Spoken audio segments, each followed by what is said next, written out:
ಕಾಂಗ್ರೆಸ್ ಪಕ್ಷ ಗೆಲ್ತದೆ, ಯಾವುದೇ ಅನುಮಾನ ಬೇಡ. ಉತ್ತಮವಾದಂಥ ರೀತಿಯಲ್ಲಿ ಸರ್ಕಾರ ನಡೀತಾ ಇದೆ, ಗ್ಯಾರಂಟಿಗಳನ್ನು ಕೊಟ್ಟಿದ್ದೇವೆ.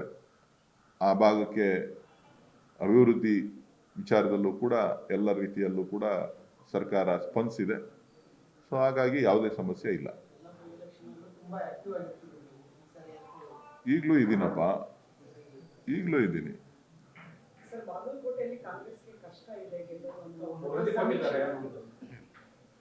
ಊಹಾಪೋಹಗಳಷ್ಟೇನೆ. ಬಾಗಲಕೋಟೆನಲ್ಲೂ ಕೂಡ ನಮ್ಮ ಪಕ್ಷ ಅತ್ಯಧಿಕ ಮತಗಳಿಂದ ಗೆಲುವನ್ನು ಸಾಧಿಸ್ತದೆ.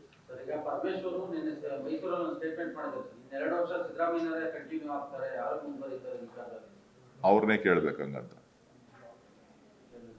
ಅವ್ರನ್ನೇ ಪರಮೇಶ್ವರ್ ಅವ್ರು ಹೇಳಿದ್ದಾರೆ ಅಧಿಕೃತವಾಗಿ, ಗೃಹ ಸಚಿವರು. ಅವ್ರೇನು ಹೇಳ್ತಾರೆ ಹಂಗೆ ಕೇಳಬೇಕಾಗುತ್ತೆ. ಅದು ಆಮೇಲೆ ಮಾತಾಡೋಣ, ಆಮೇಲೆ ಮಾತಾಡೋಣ. ಆಸೆ ಇಲ್ಲ ಅಂತ ನಾನು ಹೇಳಲಿಲ್ವಲ್ಲ ನಿನಗೆ. ಇವತ್ತೇ ಮಾಡ್ತೀವಿ, ಇವತ್ತೇ ಆಯ್ತಾರೆ ಅಂತ ಹೇಳಿದ್ನ. ಆಸೆ ಇದೆ ಅಂತ ಹೇಳಿದ್ದೀನಿ ಅಷ್ಟೇ. ಕರ್ನಾಟಕ ನ್ಯೂಸ್ ಬೀಟ್ ಫಾಲೋ ಮಾಡಿ, ಸಬ್ಸ್ಕ್ರೈಬ್ ಮಾಡಿ.